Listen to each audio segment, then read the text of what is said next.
Age is a number. Da'du waa tiro oo keliya, balse in aad u muuqato adigoo dhalinyaro ah sidii oday soo daalay iyo adigoo duq ah in aad u muuqatid wiil dhalinyaro ah waxa ay ku xiran tahay oo keliya go'aanka uu qaato shaqsiga ama qofka. Mar walba waxa aad tahay ruuxa aad iska dhigtay.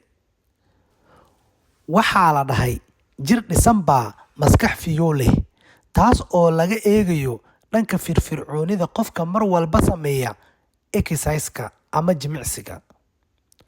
Naftu waxa ay jeceshahay raaxo, raaxaduna waa tan dib u dhigta horumarka qofka dhan kastaba ha ahaatee. Exercise-ku waxa uu muhiim u yahay qofka aad tahay. Ogow, wiil iyo gabarba waa u muhiim exercise-ka, waayo waynu wada jecelnahay in aan yeelano muuqaal wanaagsan oo indhaha soo jiidanaya. Waxa aad hadda tahay baa beri ahaan doontaa. Marka waa muhiim in aad ku dadaashid jimicsiga inta uu jirkaaga iyo murqahaaguba ay aqbalayaan jimicsiga, taas oo aad awoodi kari weynaysid markaad ku sii siqdid da'da duqnimada. Jimicsigu waxa uu faa'iido weyn u leeyahay dhowr waxyaabood, waxa aana ka soo qaadanaynaa in yar oo keliya. Jimicsigu waxa uu dib u dhigaa gabowga ama duqnimada. Waxa uu xoojiyaa muruqyada jirka. Waxa uu ka hortagaa cayilka ama kororka miisaanka xad-dhaafka ah.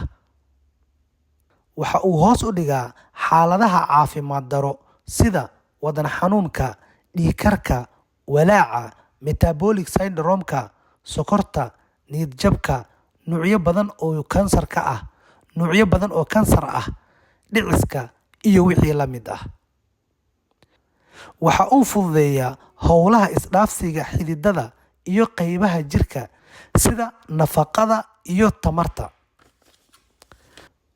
Waxa uu hagaajiyaa rabitaanka hurdada iyo in aad ku raaxaysato hurdada. Waxa uu kor u qaadaa himada ama rabitaanka xagga gogasha. Faa'iidooyinka jimicsiga ma ahan mid lagu soo koobi karo oo keliya maalin, 2 maalin, xataa waxaan dhihi karnaa bil. Haddaba adigay kugu xiran tahay in aad noloshaada kor u qaadid iyo in aad dhulka ku jiidid. U noolow inta aad nooshahay si xayi ah. Qiimeyna muuqaalka jirkaaga. Hada wabillahi tawfiiq. Wassalaamu calaykum waraxmatullaahi wabarakaatuh.